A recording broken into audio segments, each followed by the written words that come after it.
गत 2 रविवारों में ईश उपनिषद और केन उपनिषद पर मैंने चर्चा की थी। आज कठ उपनिषद पर चर्चा करूंगा। कठ उपनिषद कठ शाखा में और ये कृष्ण यजुर्वेद से संबंधित है।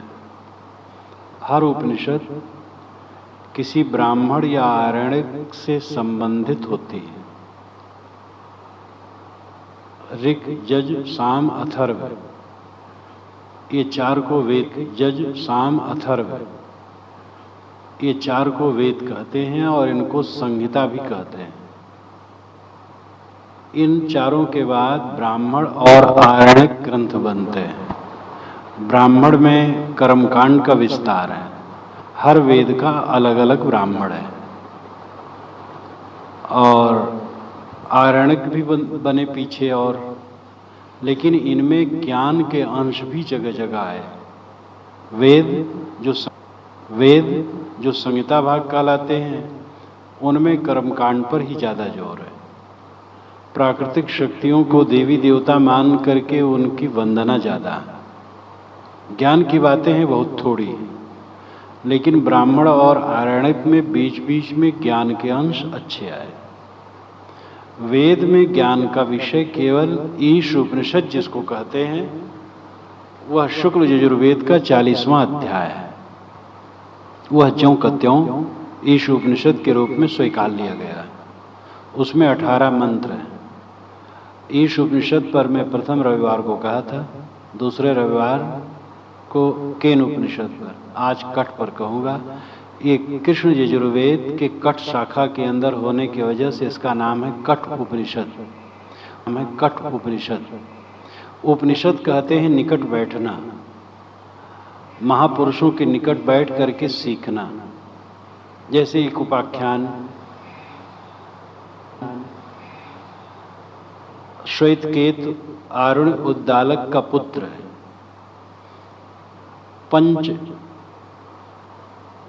पंचाल देश में ये रहते थे। कुर और पंचाल देश बहुत प्रसिद्ध हैं ज्ञान के लिए। उपनिषद काल से लेकर के बौद्ध काल तक कुर पंचाल देश ज्ञान के लिए बहुत प्रसिद्ध है। कुर दिल्ली क्षेत्र है और पंचाल कन्नौज क्षेत्र है। उसी पंचाल क्षेत्र में श्वेतकेतु उद्दालक के पुत्र थे, अभी कुमार थे, शिक्षा ले चुके थे, पढ़ चुके थे। प्रवाहण जयबल के पास जाते हैं। प्रवाहण जयबल पंचाल का राजा है। तो जब उनके पास जाते हैं तो राजा पूछता है कि तुमने शिक्षा ग्रहण कर ली पिता से? कि हाँ भगवान, मैंने ग्रहण कर ली। तो उसने 5 प्रश्न पूछे।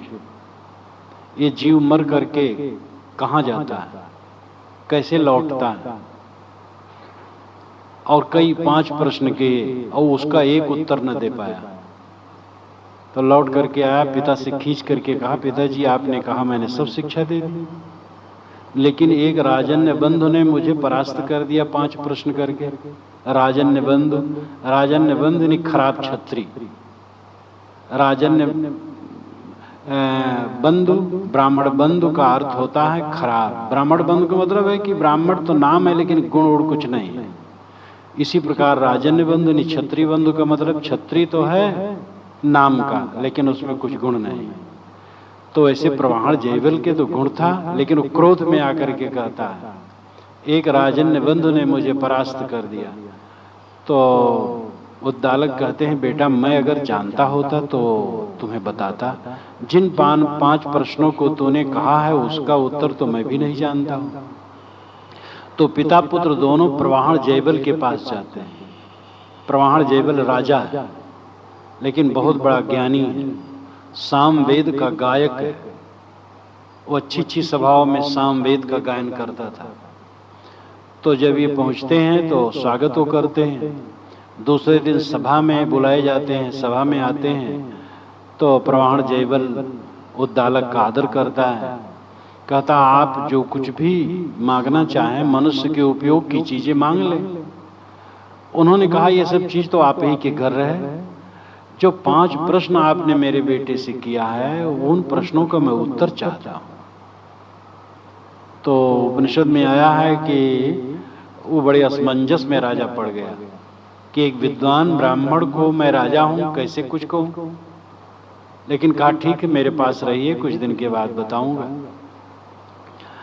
तो कुछ दिन के बाद बुला करके बैठाए और उत्तर उन्होंने दिया और कहा देखो, समस्त सभी देश काल में क्षत्रियों द्वारा ही ये ज्ञान का अनुशासन होता रहा है, क्षत्रियों द्वारा ही इस ज्ञान का प्रचार होता रहा है। अनुशासन नाम उपदेश,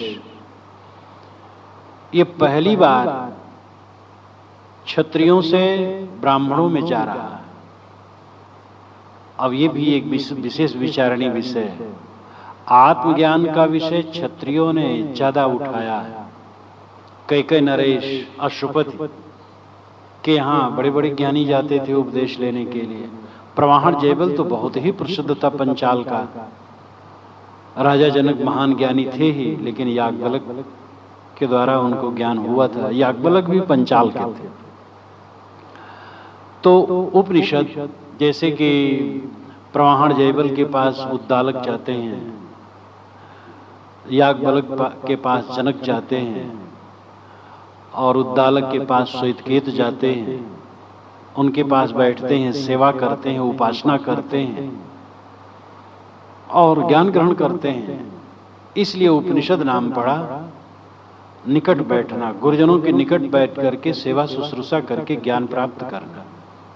तो कठ उपनिषद आज का विषय है। कठ उपनिषद में एक कहानी है, वो पूरी कहानी में ही सारे ज्ञान की बात कही गई है। वाजस्रवस एक ब्राह्मण है, उनका नाम है वाजस्रवस, और वह गोदान कर रहे हैं। तो खूब गायें लाई गई हैं दान करने के लिए, और वो गायें कैसी हैं, इतनी बूढ़ी हैं, इतनी दुबली हैं कि चारा नहीं चर सकती हैं ठीक से। तो गोबर वो ठीक से कैसे दे सकती हैं? बच्चा देना तो संभव ही नहीं है, फिर दूध कहां से आएगा? एकदम दुबली पतली निरिंद्रिय, उपनिषद में कहा गया नहीं इंद्रिय ही जिसकी सूख गई, तो आगे वो बच्चा कैसे दे? उसका एक लड़का है नचकेता, वाजस्रवस का एक लड़का है नचकेता। नचकेता भी जवान नहीं हुआ है, कुमार है। उसको देख करके बड़ा दुख होता है। आदमी जैसे जवान होता है और कम से कम 40-50 तक होता है तो बड़ा पक्का हो जाता है, और इतना कालिक उसमें पुत जाते हैं, इतना पक्का हो जाता है, क्या कहें, कठोर शब्द कहें तो अच्छा नहीं होगा। हम लोग जितने बुढ़ाते जाते हैं उतने खराब होते जाते हैं। लेकिन ये बच्चे निर्मल होते हैं, इनको बुरा लगता है, पिताजी की गड़बड़ बात बुरी लगती है। ये सब समय रहा आज भी। वो लड़का भी आगे धीरे धीरे वही हो जाता है, फिर अपने न संभाले तो वो भी वैसे हो जाता है। तो लड़के के मन में दुख हुआ और उसने कहा भला ये गायें जब ब्राह्मण को दी जाएगी तो ब्राह्मण बेचारे एक बोझा उनको हो जाएगा, फायदा क्या होगा? और पिताजी को ऐसा दान करके कौन सा आनंद मिलेगा? पिताजी अच्छी गायें गौशाला में रख छोड़े हमारे लिए, क्योंकि मैं ही तो उनका लड़का हूं, मेरे लिए तो कर रहे हैं सब। तो दान करना चाहिए प्रिय वस्तु का। मैं सबसे प्रिय हूं उनके लिए, पुत्र बहुत प्रिय होता पिता को। तो मुझे ये किसको दे रहे हैं? प्रिय वस्तु का दान करना चाहिए तो पुत्र का दान करें। मेरे लिए तो सभी गाय छाट करके अच्छी रख रहे हैं, वो बूढ़ी बूढ़ी दे रहे हैं। चलो मैं पिता से कहूं कि पिताजी आप मुझे किसको दे रहे हैं? तो लड़का साहस बटोर करके गया, वाजस्रवस से कहा पिताजी आप मुझे किसको दे रहे हैं दान स्वरूप? पिता को बड़ा क्रोध आया, ऐसी बदतमीजी। फिर वो कहता है, फिर पिता चुप, फिर कहता है। जब 3 बार कहता है तब पिता भभक पड़ते हैं, कहे तुम्हें यमराज को देता हूं। क्रोध में आ गए। अब नचकेता सोचता है कि मैं अनेक शिष्यों में उच्च श्रेणी का कर्तव्य पालन करता हूं। उच्च श्रेणी का शिष्य और पुत्र वह है कि पिता या गुरु की आज्ञा दिए बिना जो आवश्यक कार्य है वो कर ले। मध्यम वह है कि आज्ञा से वो काम कर ले। अधम वह है आज्ञा देने पर भी न कर पाए। तो मैं अनेक शिष्यों में उत्तम हूं और कुछ में मध्यम हूं, अधम तो बिल्कुल नहीं हूं। फिर पिताजी ने मुझे क्यों कहा कि यमराज को दे रहा हूं, और यमराज का कौन सा काम अटका है जो मेरे बिना नहीं हो रहा है, मैं जाऊं तो अच्छा उनका काम बनेगा। लेकिन कोई बात नहीं, पिता की आज्ञा हो गई है, अब मुझे यमराज के पास जाना। अब वाजस्रवस ये भी समझते हैं कि लड़का बड़ा सत्यवादी है, सदाचारी है और पवित्र हृदय है, और वो कहा है तो चल देगा। अब क्षुब्ध हो गए पिता, एक ही लड़का और मैंने कह दिया कि यमराज को देता हूं, बहुत पीड़ित हो गए। जब आदमी में पीड़ा या आनंद आते हैं तो उसके चेहरे से भांपा जा सकता है। चेहरे की जो व्यंजना है वो छिपा नहीं पाती। महाराज राम जब लौट करके जंगल से आए तो यहीं के इलाहाबाद के ही भरद्वाज आश्रम में रुके, और यहाँ से उन्होंने हनुमान जी को भेजा कि जा करके अयोध्या में भरत से मिलो और मेरी चर्चा करो कि वह आ रहे हैं। फिर देखना वह कैसे बोलते हैं, उनकी बोली में आवाज कैसी है, मुख की व्यंजना कैसी है, चेहरे के ऊपर कैसा भाव उभरता है, ये सब देखना। कदाचित मेरे जाने से उनको कष्ट हो, क्योंकि इतने दिनों से राज्य कर रहे हैं, आसक्ति हो सकती है, तो मैं फिर अभी और जंगल ही रह जाऊंगा, कष्ट नहीं दूंगा।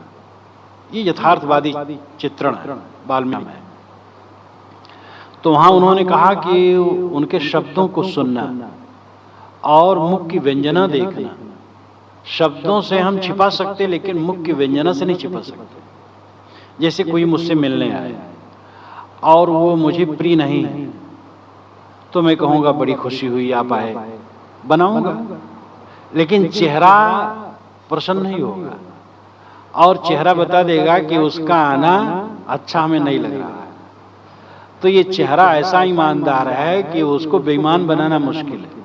वाणी को तो हम खूब बेईमान बना लेते, इतने चतुर हैं कि रात दिन वाणी को बेईमान बनाते रहते हैं, चेहरे को बेईमान बनाना मुश्किल है। तो वाजस्रवस काफी पीड़ित हैं। नचिकेता ने कहा पिताजी आप दुखी मत होइए। उसने कहा अनुपश्य यथा पूर्वे प्रतिपश्य तथा परे, सस्यमेव मृत्या पच्यते सस्यमेवा जायते पुनः। अनुपश्य यथा पूर्वे, आप अपने पहले के इतिहास को देखिए, पहले जमाने की बातों को देखिए, हमारे पूर्वजों में कैसे कैसे हो गए। सत्य के लिए उन्होंने अपनी जान दे दी, सत्य के लिए सब कुछ का उत्सर्ग कर दिया है। इसलिए अनुपश्य यथा पूर्वे, इस क्षण के पूर्व जितने महापुरुष हुए हैं हमारे, उनको हम देख रहे हैं। प्रतिपश्य तथा परे, उसके पश्चात भी देखें आज वर्तमान में कि कैसे कैसे लोग हैं, सत्य पर समर्पित हैं। सस्यमेव मृत्यः पच्यते सस्यमेव जायते पुनः। जैसे खेती उगती है, पकती है, पीली होकर के गिर जाती है और फिर उगती है, इसी प्रकार प्राणी जन्मते हैं, जवान होते हैं, बूढ़े होते हैं, पीले होकर झुक जाते हैं, मर जाते हैं, फिर जन्मते हैं। इस संसार में स्थिर क्या है? क्या अगर वचन को काट दिया जाए तो हम अमर हो जाएंगे? सत्यता को छोड़ देने से कोई अमरत्व नहीं पा सकता है। शरीर के विनाश को कोई रोक नहीं सकता है। इसलिए पिताजी आप ग्लान छोड़ दीजिए, और आपका वचन निकला है तो मैं यमराज के यहाँ जाऊंगा। और वो नमस्कार करके चल देता है, यमराज के यहाँ पहुंचता है। यमराज घर पर नहीं है, कहीं प्रवास में है। घर वालों ने स्वागत किया, लेकिन नचिकेता ने न तो जल ग्रहण किया न भोजन ग्रहण किया। वो कहा यमराज मिलेंगे, उनसे प्रश्न कर लूंगा, मेरा समाधान हो जाएगा, तभी मैं कुछ करूंगा। दृढ़ संकल्प वाले जो होते हैं ऐसे वैसे नहीं होते। दुनिया में जो कीर्तिमान स्थापित किए हैं किसी क्षेत्र में, अध्यात्म क्षेत्र तो ऊंचा है ही है, लेकिन दूसरे क्षेत्रों में भी जिन्होंने कीर्तिमान स्थापित किया है वे बड़े दृढ़ संकल्प शक्ति वाले थे। वे देह को देह नहीं समझे। 3 दिन के बाद जब यमराज आए, उनके घर वालों ने बताया, गया जा करके उन्होंने स्वागत किया और कहा आप 3 दिन हमारे यहाँ बिना खाए पिए रहे, मुझे बड़ा खेद हुआ और मैं 3 बार आपको दूंगा, जो इच्छा हो 3 बार मांग लीजिए। तो नचिकेता ने कहा कि भगवान पहला बार आप ये दीजिए, मेरे पिता को बड़ा कष्ट, आत्मग्लानि हमको, उनकी आत्मग्लानि खत्म हो जाए। आपके द्वारा जब मैं लौटाया जाऊं, पिता के पास जाऊं, तो पिता मुझे प्रसन्नता पूर्वक स्वीकार है और पिता में और मेरे में कोई मलिनता न रहे। यमराज ने कहा ठीक है, वे प्रसन्न रहेंगे और वे सुख से सोएंगे। उपनिषद में मंत्र में चर्चा आई है, सुख से सोएंगे। सुख से सोना बहुत बड़ी बात है।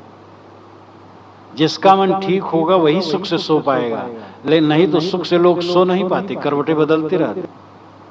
और वो क्यों बदलते रहते हैं? बस मन पाजी, ये मन बनिया बांध न छोड़े। मन बनिया ठीक से समझ ले तो बस आनंद है, आनंद है। ये नहीं कि रोटी नहीं मिल रही, कपड़े नहीं मिल रहे, रहने की जगह नहीं मिल रही, सब मिल रहा है, लेकिन ये मन पाजी, इसके पाजीपन को हम ठीक नहीं कर पाते, इसलिए दुखी रहते हैं। उन्होंने कहा महाराज दूसरा प्रश्न मेरा, दूसरा वर मैं चाहता हूं अग्नियों के विषय में, यज्ञ के विषय में। तो यज्ञ के विषय में उन्होंने प्रश्न किया, यज्ञ का उन्होंने सविस्तार वर्णन किया। कहा महाराज तीसरा मेरा वर है, एयम प्रेते विचिकित्सा मनुष्य अस्तिते के नायम अस्तित चैके। एयम प्रेते विचिकित्सा मनुष्य, प्रेते जब आदमी मर करके यहां से चला जाता है तो उसके लिए लोगों के मन में विचिकित्सा रहती है। विचिकित्सा का मतलब है संदेह, शंका। अस्तित्व के एक कहता है कि मर जाने के बाद भी आत्मा रहती है, नायम अस्तित्व के दूसरा कहता कुछ नहीं रहता। ये प्रश्न आज ही नहीं, ये मंत्र जब बने, जो अत्यंत तार्किक लोग हैं मानते हैं ये मंत्र आज से कोई 2600 वर्ष पूर्व बने, लेकिन और लोग कहते हैं ये कोई 3000 वर्ष पूर्व बने होंगे। तो मतलब है कि 2500 वर्ष के पहले के नहीं। और उस जमाने में भी ये शंका हुआ करती थी कि आत्मा रहती है कि नहीं रहती, मर जाने के बाद सब खत्म हो जाता है कि कुछ रहता है। जो लोग कहते कुछ नहीं रहता है उनकी बात भी गारंटेड नहीं, कौन जाने रहता हो। जो लोग कहते रहता है वो तो खैर सकारात्मक है ही है, लेकिन जो कहते नहीं रहता है उनकी बात भी पक्की नहीं, कौन जाने रहता हो। परोक्ष तो है, दुनिया में कोई सत्ता नई नहीं आती और जो है वो लुप्त नहीं हो जाती, इसलिए सब कुछ नित्य, केवल रूप बदलता है। जो आज है लुप्त कहां हो जाएगा, जब नहीं था तो आ कैसे गया। इसलिए आज है, पहले रहा, आगे रहेगा। परंतु नचिकेता कहते महाराज 2 प्रकार के विचार लोगों के मन में उठते रहते, विचिकित्सा, संदेह, शंका, अस्तित्व के नायम अस्तित्व चैके। एक कहता है कि आत्मा नित्य है, एक कहता है कि अनित्य। तो महाराज सच क्या है? यमराज ने कहा ये चक्कर में मत पड़ो। ये प्रश्न पहले देवताओं को भी सूझी थी और वह हल करना चाहे नहीं हल कर सके, और इसको छोड़ दो तुम स्वर्ग ले लो। ऐसे ऐसे पुत्र पौत्र ले लो जिनके 100 वर्ष की उम्र हो। 100 वर्ष की उम्र ही उपनिषद में सूझती और वेदों में भी। ये तो पुराणों में लाखों करोड़ों अरबों वर्ष सूझती। 100 वर्ष की उम्र ही वास्तविक है। इसीलिए 4 आश्रमों की स्थापना 100 वर्ष की उम्र मान करके 25-25 के लिए की गई थी। ब्रह्मचर्य, गृहस्थ, वानप्रस्थ, संन्यास, ये 25-25 वर्ष एक एक आश्रम में 100 वर्ष मान करके किया गया था। तो 100 बरस जीने वाले पुत्र पौत्रों को ले लो, खूब धन ले लो, विशाल पृथ्वी ले लो, रथ हाथी घोड़े बाजे गाजे ले लो, समस्त ऐश्वर्य ले लो, ऐसी स्त्रियों को मांग लो मैं दे दूं जो दुनिया में मनुष्यों को सुलभ नहीं। लेकिन तुम ये मत पूछो कि मर जाने के बाद आत्मा रहती है कि नहीं रहती। तो नचिकेता ने कहा महाराज ये तो इन सब वार्ताओं से तो ये प्रश्न और रहस्यमय हो गया है, अब इसके समान तो मुझे और कुछ नहीं लगता है, यही मुझे बताइए। यमराज ने कहा अगर इन सब स्वर्ग के सुखों के समान तुम अपने वर को समझते हो तो स्वर्ग को ही मांगो। तो ये और एक व्यंग हो गया। नचिकेता ने कहा महाराज ये सब मैं इसको नहीं इतना अच्छा नहीं मानता, ये तो मर जाने के बाद सब। नचिकेता ने कहा स्वभावा यदंत इंद्रियाणाम तेजः अवसर्वम जीवत मल्पमेव तवैव वाहास्तो नृत्य गीते। स्वभावा नाम क्षणिक, क्षण ही में जो मिट जाए। दुनिया की सारी चीजें स्वभावा, और ये सारे भोग इंद्रियों को तेजहीन बनाते हैं, जीर्ण बनाते हैं। आदमी जितना भोगों में लगता है उतना उसका विवेक ठंडा होता है। मोह, काम, लोभ, ईर्षा, ममता, इंद्रियों के भोग में और विकारों में हम जितने लगेंगे हमारा मन उतना विकारी होगा और उतना तेजहीन होगा, इंद्रियां सख्त होगी। अब सर्वम जीवत मल्पमेव, पूरी जिंदगी बहुत थोड़ी है, अंत में आप मुझे 100 वर्ष दे दें, एक दिन अंत आएगा तो लगेगा अभी अभी आए और अभी जा रहे हैं। कहा जाता है कि खुदा ने कहा है मूसा तू जा करके स्वर्ग में कुछ दिन रहा, गया 10,000 वर्ष स्वर्ग में रहा मूसा, लौटा। ईश्वर ने कहा कैसे तेरे को लगा? कि हुजूर ऐसे लगा कि एक मुसाफिर खाने में एक दरवाजे से प्रवेश किया हूं दूसरे दरवाजे से निकल गया। 10,000 वर्ष का समय ऐसे लगा। देखो हम लोग यहाँ आए, कॉलोनी में बसे और 15-16 वर्ष हो गए।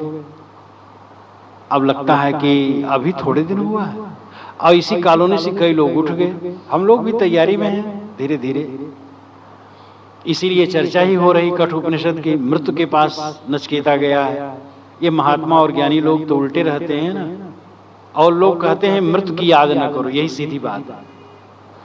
और महात्मा और ज्ञानी कहते हैं मृत्यु की याद करो, ये सीधी बात है, जिसके तरफ हमें करें।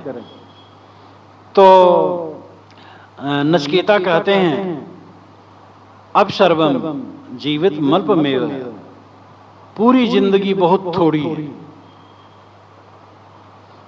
तवयु वाहास्तव नृत्य गीते, इसलिए यमराज तुम्हारा रथ, तुम्हारा नृत्य गीत तुम्हारे ही पास रहे, इसको मैं नहीं चाहता। तुम तो यही बताओ कि मरने के बाद क्या दशा होती। तब यमराज ने कहा कि निश्चित है नचिकेता तुम बहुत धीर और विवेकी हो, जिसको थक सके, जो भोगों में न लुभाए, वही सध्यात्म तत्व को जान सकता है। और यमराज ने इसको लंबा खींचा, खूब लुभाया और बड़ी बहस हुई। यहाँ तो मैं संक्षेप में कहता हूँ। और वो कसौटी थी साधक की कसौटी बहुत जरूरी है। मुझे जब ऐसे मिलते हैं लड़के कि मैं अब आपके पास रहना चाहता हूँ, तब मैं कहता हूँ देखो भाई खाने पीने की परेशानी होगी समय समय से, कभी हो सकता सुबह ही हलवा मिल जाए और कभी शाम को चना मिले। और चल करके गए हम कहीं 100 कोस की दूरी पर पहुंचे। अब दोपहर को उतरे ट्रेन से, अब फिर वहां से मानो प्राइवेट कोई गाड़ी लाया है, लेकिन अब न खाए हैं न पिए हैं। फिर वहां से 20 किलोमीटर जाना है। वहां पहुंचे तो कहाँ कहाँ आसन लगेगा, कहाँ क्या होगा, कितनी परेशानी होती है। महात्मा लोग डांट देंगे, सेवा करना, मेहनत करना पड़ेगा, बैठना नहीं है। साधु बैठ करके खाते हैं, ये अगर मानो तो यहाँ बैठना नहीं होगा, करना पड़ेगा, बहुत करना पड़ेगा। उनको ऐसा डर देता हूँ। तो यमराज ने काफी कहा कि तुम ये सब क्या करोगे, मर जाने के बाद क्या होता है, भोग मांग लो, खूब सुख से आनंद से जीवन में रहो बस। जब वो प्रलुब्ध नहीं हुआ तब यमराज ने कहा नचिकेता तुम पात्र, जो विषयों में न लोभ है, जो माया मोह में न लोभे वो आत्मज्ञान प्राप्त कर सकता है और उसका आचरण कर सकता है। उन्होंने कहा देखो श्रेय और प्रेय दो मार्ग हैं। यमराज ने कहा श्रेय मार्ग और प्रेय मार्ग दो मार्ग हैं। प्रेय मार्ग उसे कहते हैं जो प्यारा लगता है लेकिन घोर पतन है। श्रेय मार्ग उसे कहते हैं कि जो कल्याण का मार्ग है लेकिन कटीला लगता है। भोगों का त्याग कटीला लगता है, भोगना बड़ा सरल लगता है। भोजन करने बैठो, खूब मिठाई खटाई मिली हो, खूब खाते जाने में बड़ा अच्छा लगता है लेकिन संयम से खाने में अच्छा नहीं लगता है। संयम से खाओ उसमें सुख है और खाते जाओ बस खाने के बाद परेशान और फिर बीमारी तो बढ़ने। तो श्रेय मार्ग और प्रेय मार्ग दो मार्ग हैं। प्रेय मार्ग जो बड़े प्यारे लगते लेकिन फिसलन है, पतन है, आत्मा अंधकार में डूब जाती है। श्रेय मार्ग जिसमें कांटा लगता है, कड़वा नीम का काढ़ा। साहब ने कहा मीठा सब कोई खात, विष होए लागे धाय, नीम न कोई पीयूसी सबे रोग मिट जाए। मीठा सब कोई खाते हैं, मीठा सब कोई खाते हैं लेकिन वो विष हो करके लगता है। साहब कहते कोई नीम का काढ़ा नहीं पीते हैं कि सब रोग मिट जाए। तो नीम का काढ़ा या आत्मज्ञान नीम का काढ़ा है, भक्ति नीम का काढ़ा है। जीव की भेली जीव, गुरु की भेली जीव डरे काया सींचनहार। साहब ने कहा कि गुरु की भेली, गुरु भेली देते हैं लेकिन जीव डरता क्योंकि काया सींचनहार, वो काया को सींचने वाला है। गुरु तो मिठाई देते हैं, मीठी बात, लेकिन वो काया को सींचने वाला ये मिठाई नहीं चाहता, वो बाहरी मिठाई चाहता है। तो श्रेय मार्ग और प्रेय मार्ग दो मार्ग है। श्रेय मार्ग सदाचार का मार्ग, संयम का मार्ग, मन और इंद्रियों को अपने वश में करके आगे बढ़ने का मार्ग, और इसी में सुरक्षित मार्ग है, इसी में सुख है। जो मन इंद्रियों का गुलाम है सदैव पीड़ित और दुखी रहता है। गृहस्थों को भी अत्यंत संयमी होना चाहिए। अत्यंत संयमी हो करके ही वे सुखी रह सकते हैं। और प्रेम मार्ग ऐसा है फिसलन, पतन, विनाश, जीवन भर रोना। और यमराज एकदम कस के कहते अविद्यायामंतरे वर्तमाना स्वयं धीरा पंडितम मन्यमाना दंद्रम्यमाणा पर्यंत मूढ़ा अंधे नियमाना यथांधा। अविद्यायामंतरे वर्तमाना, जो अविद्या में वर्तमान करते हैं, अज्ञान में डूबे हुए हैं। स्वयं धीरा पंडितम मन्यमाना, वे अपने आप को बहुत धीर मानते हैं कि मैं बहुत विवेकी हूं, और पंडितम मन्यमाना, मानते हैं कि हम पंडित हैं, समझदार हैं, विद्वान हैं, हमारे में क्या कमी है। लेकिन दंद्रम्यमाणा पर्यंत मूढ़ांधे नियमाना यथांधा। जैसे एक अंधा दूसरे अंधे को रास्ता दिखाए तैसे वो सब हैं। और वे मूर्ख लोग दंद्रम्यमाणा, दंद्रम्यमाणा नाम कटीला रास्ते में चलना, भटकना, टेढ़े मेढ़े रास्ते में भटक भटक करके गिरना। भोग की बुद्धि देने वाले, भोग की बुद्धि लेने वाले, अंधे नियमाना यथांधा। ये यमराज का व्यंग है। ऐसा करो तो ऐसा बेवकूफ फंसा दो और इतना पैसा हासिल कर लो, ऐसा भोग करो। भोग के विषय में कोक शास्त्र ही बना है, काम शास्त्र ही बना है। अरे काम शास्त्र और कोक शास्त्र पढ़े बिना मनुष्य के अलावा जितने जीव जंतु हैं प्रजनन करते रहते हैं। ये सब करके तो आदमी का विनाश ही किया गया। श्रृंगार रस का वर्णन करके तो आदमी का पतन ही किया गया। मनुष्य के अंदर में तो वैसे ही काम वासना ऐसी है कि उसी का विवेक द्वारा समन करके रहे तो सुखी रहेगा, नहीं तो सड़ जाएगा। लेकिन उसके प्रदीपन के लिए कवियों ने कलम तोड़ दी। और संस्कृत और उर्दू के साहित्य में तो कहना ही क्या है, जो साहित्य के ग्रंथ शास्त्र नहीं, अत्यंत अश्लील कर डाला है। तो भोगों की बुद्धि दे करके और चोरी बदमाशी बेईमानी ठगाई सिखा करके जो एक दूसरे को लोग पंडित बनाते हैं भोगों में, तो अंधे नियम माना यथांधा। जैसे अंधा अंधे का नियमन कर चलाए वैसे मूर्ख लोग हैं, भोग की बुद्धि देते हैं, छल छद्म की बुद्धि देते हैं, धूर्त सपूत महाजंजाली, सांचा सुधा भक्ति कुल घाली। अगर सपूत है तो माता पिता कहते हैं अरे ये तो महामूढ़। धूर्त है तो उसको सपूत कहते हैं। धूर्त है, ठग है, बदमाश है तो कहते हैं लड़का बड़ा लायक है, खूब आमदनी करता है। और अगर सच्चा है, सुधा है, अमृत है तो कहते कुल बोरन निकला। हमारा लड़का तो ऐसा कुल बोरन है कि साधुओं के पास बैठ बैठ के समय बिता रहा है। तो कुल बोरन, साधु संगत करे वो कुल बोरन। तो यमराज कहते हैं कि दंद्र में माणा पर्यंत मूढ़ा, अंधे नियमाना यथा अंधा। जैसे अंधे अंधे को चलाए वैसे ये चतुर लोग दूसरे चतुर को चला रहे हैं और सब दंद्र में माणा। पिता स्वयं अशांत है, कैसे बच्चों को शांति देगा? पिता को समझना चाहिए हम उलझे हैं जिसमें, वही उलझन में बच्चे को क्यों डालें? समझाएं, बच्चे को सही रास्ता दिखाएं। यहाँ सही रास्ता दिखाने मतलब कोई बैरागी बनाना नहीं। बैरागी कोई किसी को बना नहीं सकता है, वो किसी किसी पूर्व जन्मों का संस्कार होता है, वो हो जाता है। मेरे कहने का अर्थ है अपने बच्चे को सदाचारी बनाओ, संयमी बनाओ, ब्रह्मचारी बनाओ। बहुत दिन ब्रह्मचर्य के बाद तब शादी हो, शादी के बाद भी ब्रह्मचर्य की शिक्षा दो और स्वयं भी ब्रह्मचारी रहो। जब बच्चे हो गए तो ब्रह्मचारी बनो, संयम से रहो, ईमानदारी से रहो, सदाचार से रहो। ये सब की सीख देनी चाहिए। तो ये सब कर्तव्य न करने स्वयं आप दुखी है, बच्चों को भी दुखी बनाते हैं। तो अंधे नहीं माना यथा अंधा। यमराज कहते हैं कि यह जो अध्यात्म का विषय है बड़ा उच्च और गूढ़ और सूक्ष्म है। श्रवणात् बहुभिर्यो न लभ्य शृण्वन्तो बहु यम न विद्दु। आश्चर्यो वक्ता कुशलो अस्य लब्धा, आश्चर्यो ज्ञाता कुशलानुशिष्ट।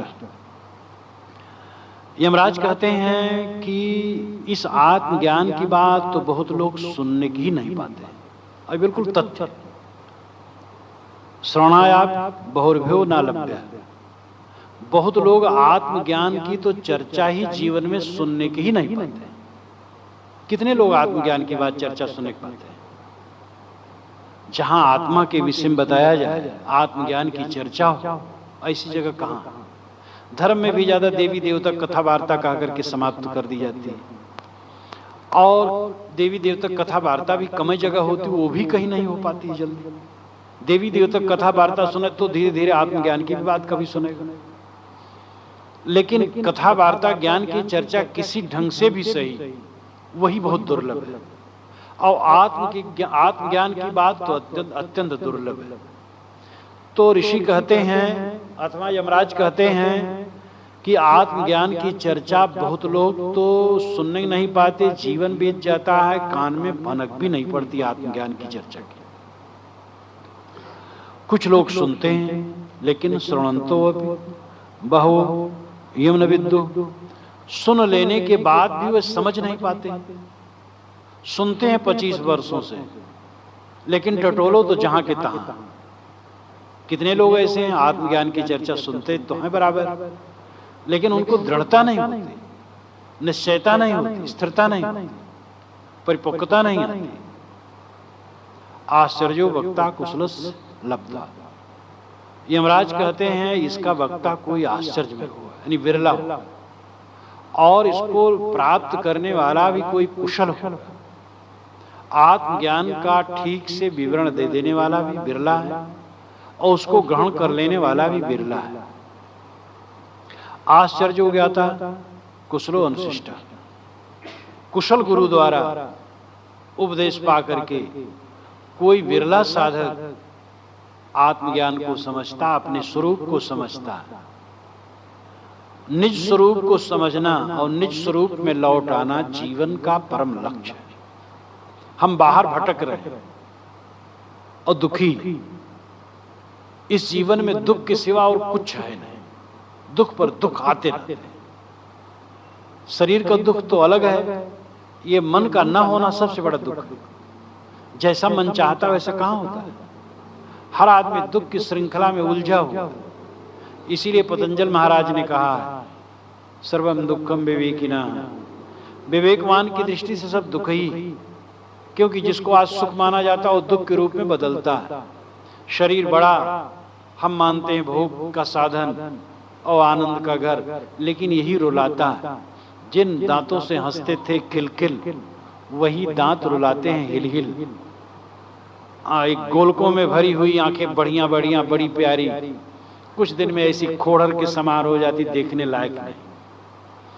दंत पंक्तियों से भरा मुख कितना बढ़िया, लेकिन दांत जब टूट जाते हैं तब खोड़र पक्षी का खोल जैसे पक्षी जहां रहता है घोंसला वैसे हो जाता है। मोटी मोटी नसें निकल आती हैं, कितना बदसूरत शरीर हो जाता है। तो ये सब क्षणभंगुर है, नाशवान है, परिवर्तनशील है। यह बात जब समझ में आए, अनासक्त दृष्टि हो, तब आत्मज्ञान का साक्षात्कार होता है। यमराज और कहते हैं, तम दुर्दर्शम गूढ़ मनु प्रविष्टम गुहाहितम गह्वरेष्टम पुराणम अध्यात्मजोद योगादिगमेन देवम मत्वा धीरो हर्षोको जहाति। तम दुर्दर्शम, आत्मा दुर्दर्श, कठिनता से देखे जाने में आने वाला है। दुर्दर्श उसे कहते हैं जिसको देखने में बड़ी कठिनाई।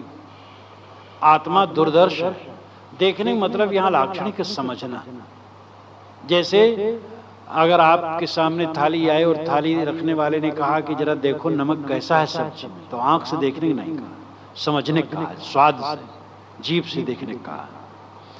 तो यहाँ दुर्दर्श का मतलब न देख में आना, न समझ में आना, कठिन समझ में आता है, यानी समझ में बड़ा कठिन है ये। तम दुर्दर्शम गूढ़ मनु प्रविष्टम, ये गूढ़ है। गुहाहितम गह्वरेष्टम पुराणम, यह पुराण पुरुषात्मा बुद्ध की गुफा में बहुत गहरे में जाकर के बैठा। तो बुद्ध की गुफा कौन सी है? इस पर एक मंत्र आता है बहुत बढ़िया, न पातालम न च विवरम गिरीणाम नैवांधकारम कुक्षयो नोदधीनाम गुहायस्याम नेतम ब्रह्म शाश्वतम बुद्धिवृत्तिमवशिष्टाम कवयो वेदयन्ते। बुद्धिवृत्तिमवशिष्टाम कवयो वेदयन्ते। जो ब्रह्म है वो किस गुफा में रहता है? गुहायस्याम नेतम ब्रह्म शाश्वतम, शाश्वत ब्रह्म जिस गुफा में रहता है वो गुफा कहाँ है? ये प्रश्न है। गुहायस्याम निहितम ब्रह्म शाश्वतम, ऋषि उत्तर देते हैं न पातालम, वो गुफा पाताल में नहीं, न पातालम न च विवरम गिरिणाम, और ना तो पर्वतों के खोह में, नैवांधकारम, वो अंधकार में भी नहीं है, कुक्षयोनोदधीनाम, वह समुद्र के पेट में भी नहीं। वो कहाँ है? बुद्धिवृत्तिमवशिष्टाम कवयो वेदयन्ते। कवि लोग कहते हैं कि वह मनुष्य की सामान्य बुद्धिवृत्ति में है। यहाँ कवि का अर्थ है क्रांत दृष्टा। कवि के दो अर्थ, एक कवि का अर्थ होता है कविता बनाने वाला, और मंच पर आकर के कविता करने वाला जो बिना बोतल के कर ही नहीं सकता है। लेकिन यहाँ कवि का अर्थ वो नहीं है। कवि का अर्थ क्रांत दृष्टा। क्रांत दृष्टा का मतलब पार पहुंचा हुआ। क्रांति का अर्थ है आगे बढ़ना, और क्रांत का अर्थ है पूरा आगे बढ़ जाना। क्रांत दृष्टा जो आर पार देख लेता है, जो सत्य को समझ लेता है, वो क्रांत दृष्टा। और कवि का अर्थ यहाँ क्रांत दृष्टा है। तो कवयो वेदयन्ते, कवि लोग कहते हैं, जानते हैं, वे समझते हैं कि वो तो सामान्य बुद्धिवृत्ति गुफा है जिसमें ब्रह्म ठहरा है, टिका। सामान्य बुद्धिवृत्ति, ये नहीं कोई विशेष बुद्धिवृत्ति। तो ऋषि कहते हैं तम दुर्दर्शम गूढ़ मनु प्रविष्टम गुहाहितम गह्वरेष्टम पुराणम। ये पुराण पुरुषात्मा बुद्ध रूपी गहरी गुफा में बैठा हुआ है, इसलिए वो दिखाई नहीं देता है। ये भी सब लाक्षणिक शब्द है, शब्दों का जंजाल इसमें ज्यादा है। कभी लोग हर जगह लाते हैं और उसका सौष्ठव है, सौंदर्य है, लेकिन इसके अंदर में सार बात यह है कि हमारी बुद्धि में सांसारिकता भरी है, इसलिए वो बहुत गहरी खाई हुई है, और उसी से हमें आत्मा को समझना है। उस खाई से निकले तब तो समझें। इसलिए मन जब हमारा निर्मल हो तो हम आत्मा को समझ सकते हैं। ऋषि कहते हैं जो जहां आत्मा ठहरी हुई है वो बुद्धि रूपी गहरी गुफा में ठहरी हुई है। बुद्धि से तुम संसार को देखते हो, बुद्धि से उधर लौटो। यमराज ने आगे कहा है जो आज तो नहीं आएगा, और उसमें यह है कि जिन इंद्रियों से तुम बाहरी संसार को जान रहे हो उसी से तुम लौट करके अपने को भी जान सकते हो। और ये तुम्हें समझना चाहिए कि अंत में क्या रहेगा, अंत में क्या रहेगा। जिस बुद्धिवृत्ति से तुम समझ सकते हो अंत में क्या रहेगा, उसी बुद्धिवृत्ति से समझ सकते हो कि सबका दृष्टा शेष आत्मा ही। आप जिस मन से दुनिया के प्रपंच को याद करते हो उसी मन से आत्मा की याद कर सकते हो, परमात्मा की याद कर सकते हो। जिन इंद्रियों से गलत काम करते हो उन इंद्रियों से अच्छे काम कर सकते हो। जिस वाणी का दुरुपयोग करके गलत बोलते हो उसी वाणी से सत्य और मीठा बोल सकते हो। जिस शरीर से कुकर्म करते हो उसी शरीर से साधना कर सकते हो। हमारे पास जो साधन है उनका हम सदुपयोग करें, बस कल्याण हो जाएगा। तो ऋषि कहते हैं कि वो बुद्ध रूपी गुफा में गहरे में बैठा है। अध्यात्म योगादिगमेन देवम मत्वा धीरो हर्षो को जहाति। अध्यात्म योग से वह जाना जा सकता है। अध्यात्म योग चाहिए। अध्यात्म योग का अर्थ है अंतर्मुख वृत्ति। अध्यात्म का अर्थ भीतर। योग का मतलब है अपने को बटोर लेना, अपने आप को बाहर से बटोर करके जो अंतर्मुख हो जाता है। मत्वा वह उस देव यानी आत्मा रूपी देव को जानता है, और जान करके धीरो वह धीर हर्ष शोक को जहाति, हर्ष और शोक को छोड़ देता है। जहात नाम छोड़ देना, त्याग देना। जब जान लिया कि आत्मा नित्य है और वो मैं हूं और मुझसे मैं कभी अलग नहीं होऊंगा और सब कुछ अलग होगा। जो कुछ आंखों से दिखाई देता है, कान से सुनाई देता है, जीभ से चखते हैं, त्वचा से छूते हैं, नाक से सूंघते हैं, कान से सुनते हैं, मन से सोचते हैं, वो दृश्य है, स्वप्न है, रहने वाला नहीं। और आया और गया, लेकिन मैं से मैं कभी अलग नहीं होता।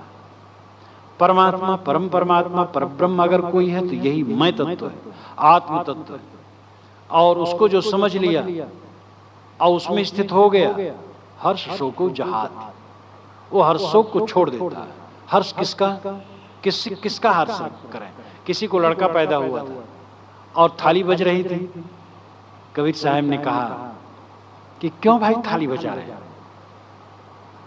आवन जावन हो रहा जो कीड़ी का नाल। ये तो चींटियों की पंक्ति है, चींटियां आ जा रही हैं, जीव आ रहे हैं, जा रहे हैं, देह धर रहे हैं, छोड़ रहे हैं। बेटा जाए का हुआ, कहा बजावे थाल, आवन जावन हो रहा जो कीड़ी को नाल।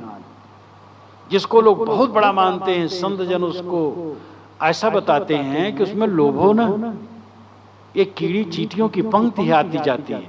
बच्चे आए गए, जिन बच्चों को देख करके तुम्हें बड़ा हर्ष होता है, आज से 10 वर्ष के बाद आप सोचेंगे कि बच्चा वहीं रहे, यहाँ सामने न आए। आपके मन में वितृष्णा होगी, क्योंकि पत्नी वाला होगा, बच्चा वाला होगा, अलग इच्छा वाला होगा, आप दुखी होंगे। तो हर्ष, जिसमें हम हर्ष करते हैं, शोक उसी में पीछे आता है। इसलिए पहले ही गुणातीत होने की जरूरत है। हर्ष शोक को जहाती। हर्ष किसका करे, कौन सी चीज स्थिर है, सब क्षणिक है। और शोक किसका करे, शोक भी तो आगम पाई, ये भी रहने वाला नहीं है। तो जब आत्मा को साधक समझ लेता है तो ऋषि कहते हैं हर्ष शोक को जहात, हर्ष और शोक से ऊपर उठ जाता है। एतत् श्रुत्वा संप्रगृह मृत्य परिव्रीहि धर्मानुमणु मेत माप्य सामोदते मोदनीयम हि लब्ध्वा विवृत्तम सद्म नचिकेतसम मन्य। एतत् श्रुत्वा संप्रगृह मृत्य कहते हैं जो मरण धर्मा, ये मनुष्य मरण धर्मा है। ऋषि लोग मनुष्य को मृत्य ज्यादा कहते हैं। मनुष्य मृत्य मरणशील है, इसलिए मृत्य शब्द मनुष्य के लिए काफी प्रयोग हुआ है। तो ये जो मरणशील आदमी है, अर्थात आदमी है, एतत् श्रुत्वा संप्रगृह, इसको सुन करके, इस आत्मा के ज्ञान को बात सुन करके जब उसको ग्रहण करता है और परवृत्ति फिर उसको अपनी आत्मा को निकाल लेता है। संप्रगृह और प्रवृत्ति, संप्रगृह यानी समझ लेना, ग्रहण कर लेना, और प्रवृत्ति का मतलब निकाल लेना। जैसे मुझ में से सीख निकाल लिया जाता है, तैसे इन ज्ञान की बातों को सुन करके, आत्मज्ञान की चर्चा को सुन करके जो साधक उसको ग्रहण कर लेता है और अपनी आत्मा को देह में से विवेक द्वारा वैसे निकाल लेता है जैसे मूज में से सीख, तो धर्मम अणु मेद मप, वो जो सूक्ष्म धर्म वाला है आत्मा, अत्यंत अणु, बहुत सूक्ष्म है, उसे प्राप्त कर लेता है। सा मोदते मोदनीयम ही लब्ध्वा,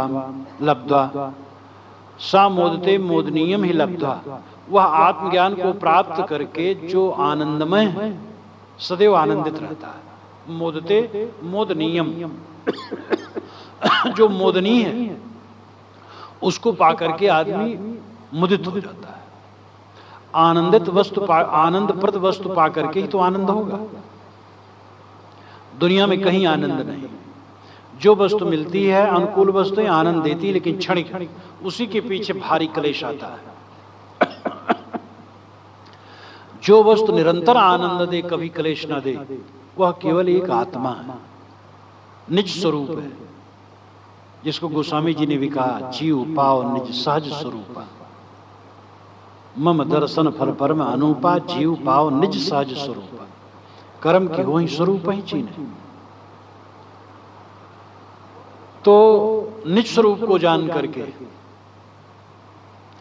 जो अपनी आत्मा को समझ करके स्थित हो गया, तो ऋषि कहते सा मोदते मोदनीयम ही लब्ध्वा, आत्मलाभ करके जो आनंदमय आत्मा है उसको प्राप्त करके सदैव आनंदित रहता है।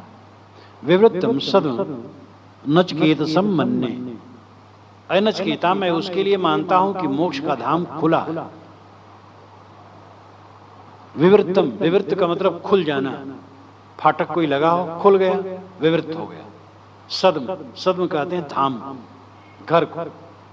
मोक्ष का धाम मानो उसके लिए खुल गया, जो अध्यात्म योग द्वारा, यानी अपने को बाहर से समेट करके अंतर्मुखता द्वारा, और अपने आप को मुझ में से सीख निकाल लेने के समान देहाभिमान में से निकाल लिया, जो बारंबार ये सोचता मैं देह नहीं हूं, मैं शुद्ध चैतन्य हूं, देह तो नश्वर है, मैं अविनाशी हूं, इस प्रकार जो समझता है निरंतर आनंदित रहता है।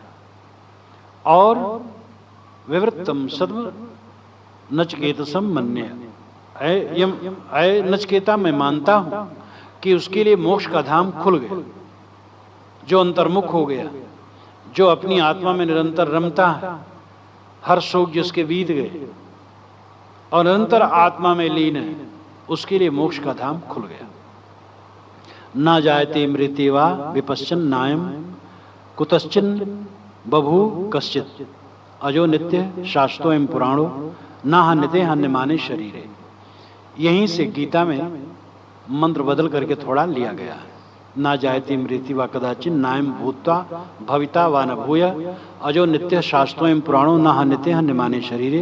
ये गीता का पाठ थोड़ा सा अंतर है, यहाँ है, ये मूल है, गीता के पहले ही बना है।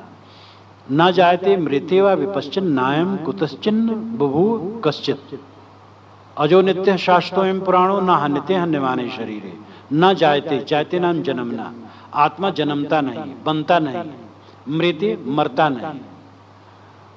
विपश्चित, विपश्चित कहते हैं मेधा संपन्न पंडित को, विद्वान को। यह आत्मा मेधा संपन्न पंडित विद्वान है, इसका अर्थ ये नहीं है। विपश्चित का अर्थ तो मेधा संपन्न पंडित विद्वान होता है, लेकिन यहाँ का प्रसंग शुद्ध आत्मा के लिए है, तो विपश्चित का अर्थ है ज्ञान स्वरूप। यह ज्ञान स्वरूप आत्मा न तो जन्मता है न मरता है।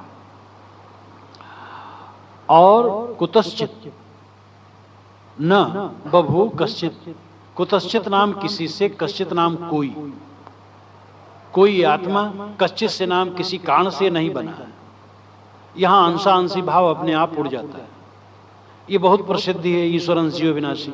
अरे भैया हम तो आत्मा ईश्वर के अंश हैं, ममैवांसे जीव लोके गीतम भी है।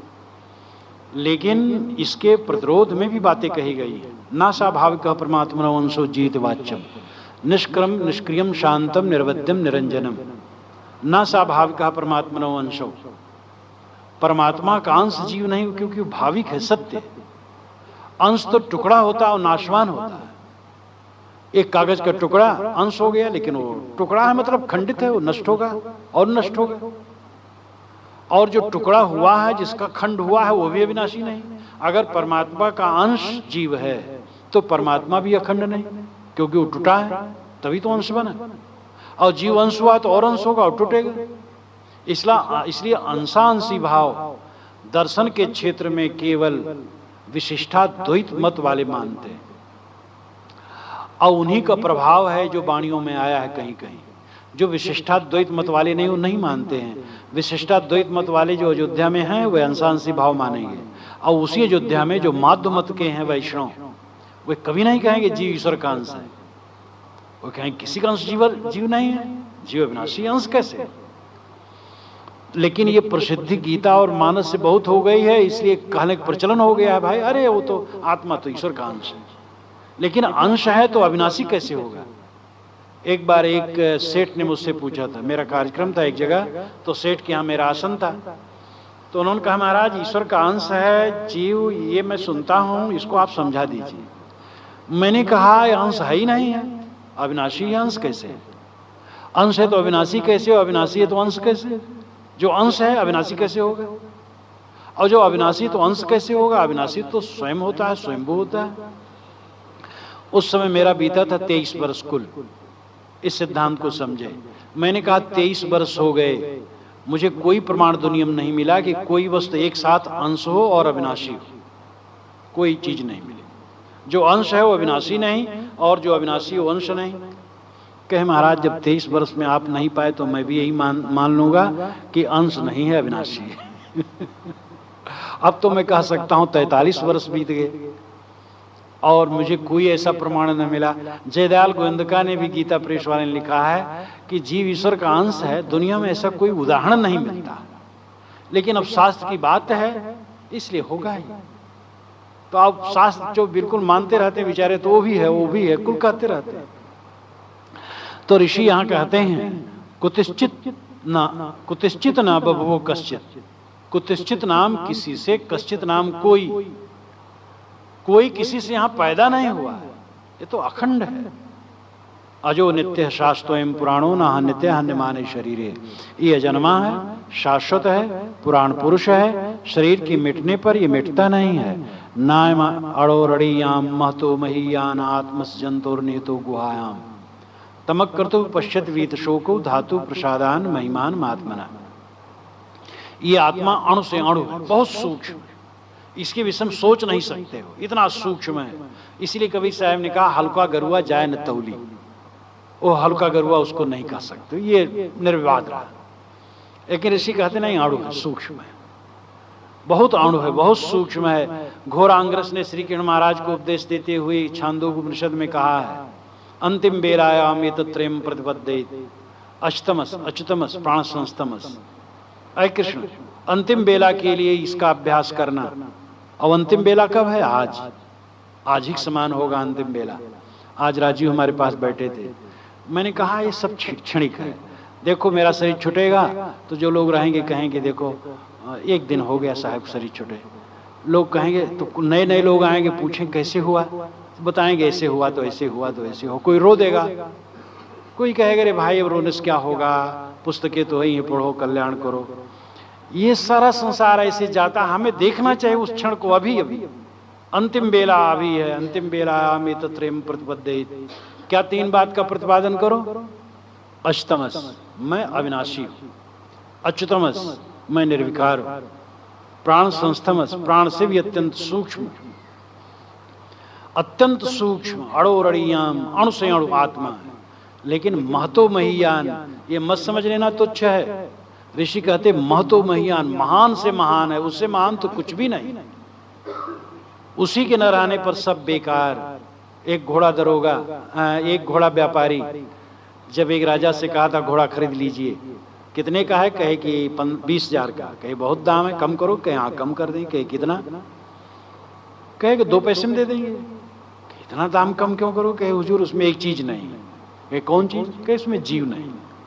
कहे तब तो बेकार है घोड़ा, जीव भर न रहे तो सब बेकार है, आत्मा निकाल लो तो सब बेकार है।